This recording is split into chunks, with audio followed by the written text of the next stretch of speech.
हाँ भाई, नमस्कार। सभी के बीच में आज वो खुशी का पल फिर से आ चुका है। ये खुशी हमको लगता है अध्ययन एकेडमी हर महीने में 4 5 6 तो दे ही देती है। निरंतर आप सिलेक्शन के रेशियो हमारे देख रहे होंगे। हम भीड़ तंत्र पे विश्वास नहीं करते, हम सिलेक्शन पे विश्वास करते हैं। आप रणविजय सिंह जी हैं, हमारे स्टूडेंट होने से पहले ये भारत माता के सपूत भी हैं और मिलिट्री आर्मी में भी आप रह चुके हैं। आर्मी से निकलने के पश्चात आपको लगा कि एक बार फिर से तैयारी करनी चाहिए एसएससी की, और आपने फिर से तैयारी चालू की और तैयारी में महारत हासिल कर दी। सर 8 महीने अध्ययन एकेडमी आप पढ़े, पूरी तरीके से 8 महीने भी शायद नहीं हुए थे, उससे पहले ही सिलेक्शन हो गया। और अपने बारे में वो खुद बताएंगे, अपने बारे में वो कुछ बताएं। रमेश सर भी मौजूद हैं, रीजनिंग के महारथी हैं, और कुछ बताएं। उससे पहले मैं चाहता हूं कि कोई एक बच्चा आए और आपका स्वागत करे, टीका लगाकर और माला पहनाकर हम सब स्वागत कर देंगे। उसके बाद फिर रणविजय सर बात करेंगे अपनी पूरी। किस्मत बदलदी वेखी मैं जग बदलदा वेखिया मैं बदलदे वेखे अपने मैं रब बदलदा वेखिया। किस्मत बदलदी वेखी मैं जग बदलदा वेखिया मैं बदलदे वेखे अपने मैं रब बदलदा वेखिया। सब कुछ बदल गया मेरा, सब कुछ बदल गया मेरा, चल कर ही जावांगी। ये जो आप लड्डू देख रहे हैं इसका कोई मोल नहीं है, ये अनमोल लड्डू है। ये लड्डू का कोई मोल नहीं है सर, ये अनमोल लड्डू है। बहुत बच्चों ने खाया, सिपाही भी लगभग 800 लोगों ने खाया होगा, दरोगा करीब 50-60 लोगों ने खाया होगा। सीपीओ एसआई अभी हमारे यहाँ से एक बच्चा विपिन यादव निकला, आज रणविजय सर का नंबर आ गया है। ऐसे बहुत सारे बच्चे निकलने कगार पे हैं। सामने यूपीपी आ रही है 52,000। आशा है कि लगभग 200 से 500 के बीच में अध्ययन एकेडमी वर्दी पहनाकर मानेगी, ये वादा है। राधा बहुत बधाई आपको।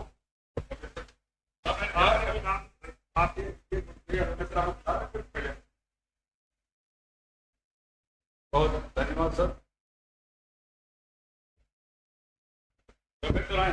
लड्डू क्या भगदार है। मैं ये चाहता हूं कि रणविजय सर भी अपने बारे में कुछ बताएं। सिलेक्शन कैसे हुआ, अध्ययन का सफर कैसे पूरा हुआ, आर्मी से रिटायर होकर जब आए तो अध्ययन ही क्यों आए और किसी कोचिंग में शहर क्यों नहीं गए, क्या चीजें अच्छी लगी यहाँ पे, वो आपको खुद ही अपनी मुंह बताएंगे। सिलेक्शन कैसे होता है, आज का युवा कैसे किस दृष्टिकोण से देखते हैं, वो आपको खुद ही बताएंगे। Thank you sir. Good morning all of you. मैं अपने बारे में आप लोगों को कुछ बताना चाहता हूँ। मेरा नाम रणविजय सिंह है। मैं 2020 से पहले इंडियन आर्मी में सेवारत था। इंडियन आर्मी में मैंने 17 साल सर्विस की और उसके पश्चात मैं 2020 में इंडियन आर्मी से सेवारत हुआ। वहाँ सेवारत होने के बाद अभी मेरी एज इतनी नहीं थी कि मैं घर बैठ के आराम से गुजारा करूं, तो मैंने सोचा कि भाई अब कुछ ना कुछ किया जाए। अब कुछ ना कुछ करने के लिए मैं थोड़ा अपने शिक्षा के बारे में बताना चाहता हूँ कि मैं pure Hindi medium UP board का स्टूडेंट था और यूपी बोर्ड के साथ साथ आर्ट का स्टूडेंट था। तो इंग्लिश और मैथ से मेरा बहुत नाता नहीं था, और एसएससी जैसे एग्जाम को क्रैक करने के लिए आप इंग्लिश और मैथ में अच्छी महारत होनी चाहिए। फिर उसके लिए मैंने प्रयागराज में कई जगह पता किया कोचिंग के बारे में। तो कोचिंग तो बहुत है प्रयागराज में, मगर आप कहाँ अपने आप को देख पा रहे हैं। भीड़ है, 500 लोग की क्लास चलती है। मैं वहां क्या कर पाता, मैं शून्य का विद्यार्थी, मुझे छोटा सा फ्रैक्शन नहीं आता था उस टाइम। अगर 1/2 + 1/3 = लिखा है वो मुझे नहीं आता था। मैं उस 500 के भीड़ में क्या करूंगा, टीचर मुझे पहचानेगा नहीं, अगर टीचर मुझे अलग से वैल्यू नहीं दे पाएगा। फिर मैं अध्ययन एकेडमी में डायरेक्टर इमरान सर से मिला। मैंने इन्हें अपने हकीकत बारे में रूबरू किया। सर मेरा बिल्कुल शून्य लेवल है। डायरेक्टर सर ने मुझे अच्छा मोटिवेट किया। इन्होंने कहा कि आप केवल जो पढ़ाया जाता है वही आप केवल पढ़िए, आप बहुत किताबों के चक्कर में ना पढ़िए। और इनके मार्गदर्शन से मैंने एसएससी की तैयारी शुरू की। अध्ययन एकेडमी में मैं लगभग 7 महीने कोचिंग किया।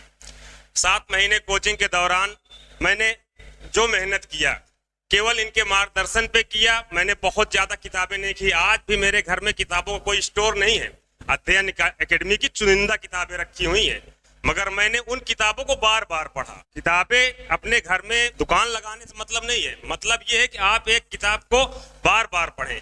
50 किताब को पढ़ने से अच्छा एक किताब को आप 50 बार पढ़िए, बेशक। इससे ज्यादा आप कुछ नहीं है। कोई आपको एसएससी जैसा आयोग कहीं से ढूंढ के नहीं लाएगा कि आपको अमेरिका से कोई क्वेश्चन लेके आएगा, वही क्वेश्चन लाएगा जो आपके बुक में दे रखी है। आप उसको 50 बार पढ़िए। और थोड़ा सा मैं रीजनिंग के बारे में बोलना चाहता हूं कि मैं रीजनिंग का आर नहीं जानता था। सच बताऊं तो मैं रीजनिंग का आर, क्योंकि जब मैं 2002 में पढ़ाई छोड़ी थी और 2003 में सिलेक्शन लिया, तब रीजनिंग जैसा कोई सब्जेक्ट नहीं था। 2020 में जब रिटायर होने के बाद मैंने सोचा भी ये रीजनिंग क्या होती है। भाई मैं तो थोड़ा बहुत जानते थे, हिस्ट्री, ज्योग्राफी, इकोनॉमिक्स जानते थे, भाई इसको तो कुछ ना कुछ है, मगर ये रीजनिंग क्या बीमारी होती है। मगर मैं बहुत आभारी रहूंगा रमेश तिवारी सर का, जिन्होंने रीजनिंग में मुझे ऐसा मार्गदर्शन दिया कि आज रीजनिंग मेरा सबसे स्कोरिंग सब्जेक्ट है। सबसे स्कोरिंग सब्जेक्ट रीजनिंग है। आज भी मैं रीजनिंग चैलेंज के साथ कह सकता हूं कि मेरे रीजनिंग 25 में से 23-24 100% सही होते हैं।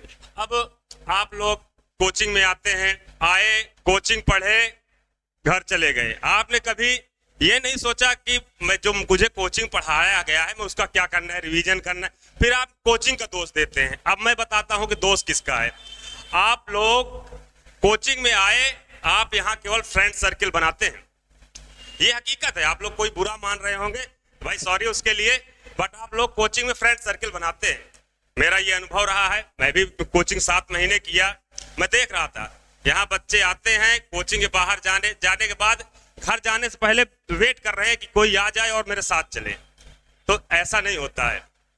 कोचिंग आइए, सबसे बड़ा काम ये है कि आपको जो पढ़ाया गया है, आप 4 घंटे कोचिंग कर रहे हैं तो कम से कम 6 घंटे उसका रिवीजन कीजिए, और डेली का डेली रिवीजन होना चाहिए। उसके बाद वीकली रिवीजन होना चाहिए कि कम से कम मुझे क्या पढ़ाया गया है। पूरे हफ्ते का संडे के दिन आपके पास बहुत टाइम होता है, उसका वीकली रिवीजन होना चाहिए। तब कहीं जाके आप जैसे लाखों लोगों की भीड़ है, आप सिलेक्शन नहीं पाएंगे। किसी को कुछ नहीं बिगड़ने वाला है। एसएससी जीडी में 54 लाख फॉर्म भरे गए, 50,000 वैकेंसी है। सीएचएसएल में 24 लाख फॉर्म भरे गए, 1800 वैकेंसी है। अरे 1800 ही सिलेक्ट होंगे 24 लाख में। सोचिए रेशियो ऑफ सिलेक्शन कितना है।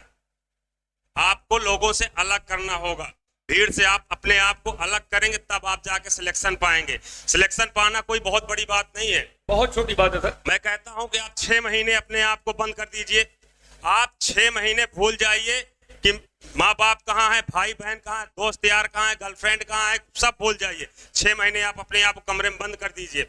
आप 12 से 14 घंटा दीजिए। 6 महीने में अगर आपको एसएससी सिलेक्शन ना दे दे तब कहना।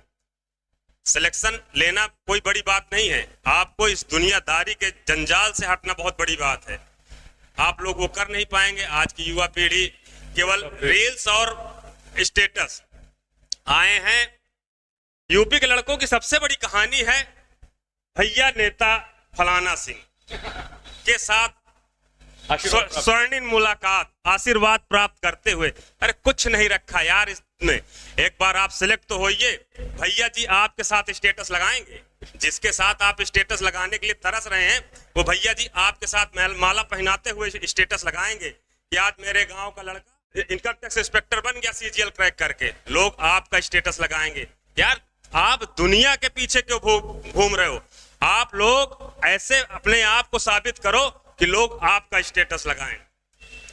बाकी बस मैं तो सबसे बड़ी बात ये कहना चाहता हूं कि मेरे इस सिलेक्शन में अध्ययन एकेडमी का मैं बहुत बड़ा आभारी हूं कि एक शून्य का लड़का जो कुछ नहीं जानता था, खास तौर से इंग्लिश और मैथ के बारे में, वो एसएससी जैसा एग्जाम अगर क्रैक करता है तो मैं तहे दिल से डायरेक्टर्स और अध्ययन एकेडमी और रमेश तिवारी सर का आभारी हूं। और बहुत बहुत धन्यवाद। बहुत बहुत धन्यवाद सर। रमेश सर 2 बात बोलेंगे, फिर मैं उस पर कुछ बोलूंगा। उसके बाद मैं चाहूंगा कि सर पोस्टिंग लें और एक देश की सेवा एक बार कर चुके हैं, दोबारा इनको मौका मिले, देश को आगे ले जाने में अपना महत्वपूर्ण योगदान दें। रमेश सर। धन्यवाद सर।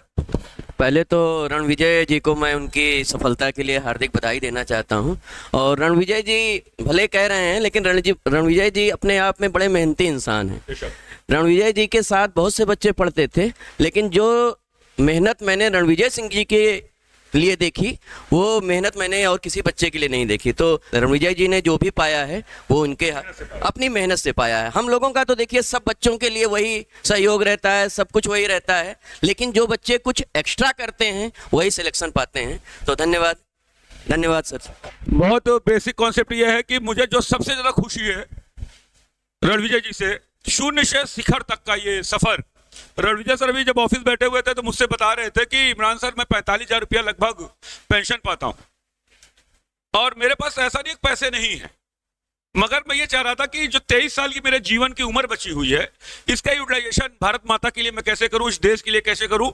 और वर्दी से ही मोहब्बत है और किसी दूसरी चीज से नहीं। तो सीपीओ साई रणविजय जी आज मौजूद हैं आप सबके बीच में ही। मेरे ख्याल से हर एक उस युवा के लिए जो 18 साल से 25 साल के बीच का युवा है, जिसको ये लगता है कि जीवन में कुछ करना है, बहुत कुछ सीखने की जरूरत है। 20 साल की बीच में पढ़ाई रुकी हुई है, 20 साल की नौकरी भारत माता के लिए आर्मी में कर चुके हैं, उसके बाद फिर से ये पढ़ाई के लिए तैयार होते हैं, शून्य पे हैं और शिखर पे आज मौजूद हैं। ये बहुत बड़ी बात है सर।